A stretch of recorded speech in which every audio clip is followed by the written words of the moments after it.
For a lot of SolidWorks users, configurations can be extremely beneficial to represent more than one version of a part in a single file. For years, SolidWorks has been able to handle configurations with design tables, which use an embedded Excel spreadsheet.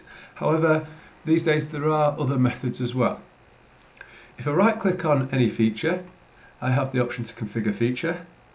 Likewise, if I right-click on a dimension, I have the option to configure dimension.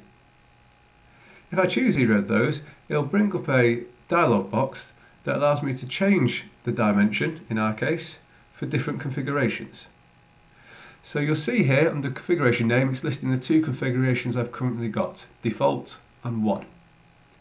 For each one of those configurations, the named value of across flats has got a dimension of 13. I can very easily just start to type and give it a different value. If I then click OK, then have a look at my dimensions, you should notice I'm getting a change. I can do exactly the same with features. Perhaps if I right click on this feature and say configure feature, you notice it comes up, gives me the feature's name and tells me whether in that configuration it's suppressed or not. Now you can take it a step further, and rather than just doing it one feature or one dimension at a time, if I have this dialog box open and I double click on another feature, it adds it to the list. I can double click on dimensions and add those as well. So I can build up quite a nice table for me to control all the aspects of my part. At any time down here I can create a new configuration on the fly by just clicking and giving it a name. You can see how quick it is to create several configurations very quickly. I can then choose to change the values of any dimension I want by simply typing in different values. I can choose to suppress any features I want by simply clicking the boxes.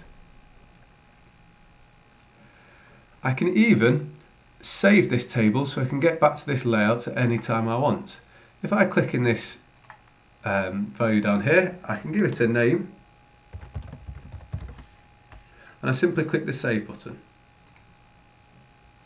If I then say OK, I can get back to my table at any time by going to my configuration tab, and you'll see in the tables folder there's my table.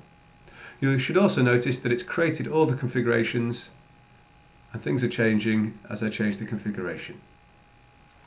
To edit the table, I simply click on the table, right click, I can say show table, and I can either add new columns, new configurations, or change the values.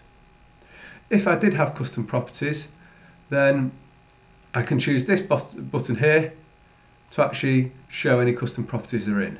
Now I haven't got any custom properties in this part, so it's just added a new one, which I can then change the values of and even change the name of that custom property.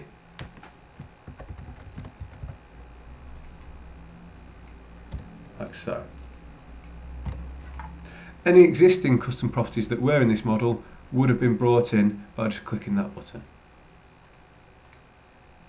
If I now go to my file and properties, you'll see that I've got a drawn by in the configuration specific custom properties. Using this table is not only very user friendly, it also means that people who do not have Microsoft Excel installed on their machines can get the similar sort of behaviour as design tables very easily.